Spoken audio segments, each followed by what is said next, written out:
Le vent soufflait sur les ruines d'une cité depuis longtemps oubliée.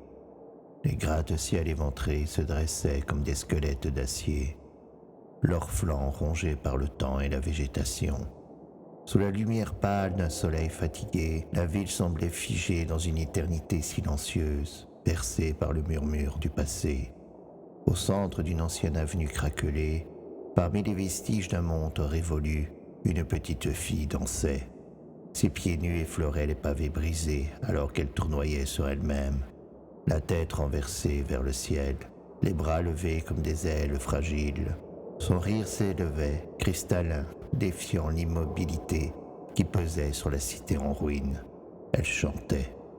C'était une mélodie étrange, un air qui ne ressemblait à rien de ce que l'on chantait encore aujourd'hui. Une chanson d'un autre temps, un temps que personne ne se souvenait plus, sinon rêve lointain. La fille ignorait d'où elle connaissait cet air. Peut-être l'avait-elle entendu dans un murmure du vent ou dans le balancement des feuilles mortes. Peut-être venait-il d'un souvenir qui n'était pas le sien. Elle dansait, insouciante, tandis que sa voix cristalline se mêlait aux soupirs du vent. Elle tournait encore et encore. Alors, quelque chose se réveilla. D'abord, ce ne fut qu'un son, un léger bourdonnement, presque imperceptible sous le chant de l'enfant. Puis, un grincement, une vibration, comme si les entrailles de la cité frémissaient après un sommeil trop long. Dans un renfoncement sombre, sous un amas de métal et de pierres effondrées, deux yeux s'allumèrent. Un robot venait de se réactiver. Lentement, maladroitement, comme s'il renaissait à lui-même, il redressa sa carcasse rouillée et se dégagea des gravats qui l'ensevelissaient depuis des décennies. Son corps, autrefois lisse et parfait, était marqué par l'usure et l'abandon. Ses mouvements étaient hésitants, presque douloureux. Il leva la tête, ses optiques froides, analysant l'espace autour de lui. Il l'entendit, la chanson. Il leva la tête.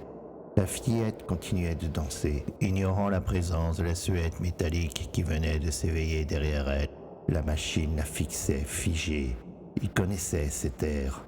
Quelque part dans les ruines de son code, un écho lointain résonnait, un fragment corrompu d'une mémoire ancienne. Le robot fit un pas, puis un autre. Ses jambes grincèrent sous le poids des années. Ses capteurs balayèrent l'enfant, enregistrant chaque oscillation de sa voix, chaque mouvement de sa danse. Les chiffres et les algorithmes s'emballaient, cherchaient à comprendre, cherchaient à retrouver, en vain. Ses archives étaient corrompues par le temps. La chanson flottait devant lui, sans contexte, sans explication. Un mystère irrésolu, un message sans origine.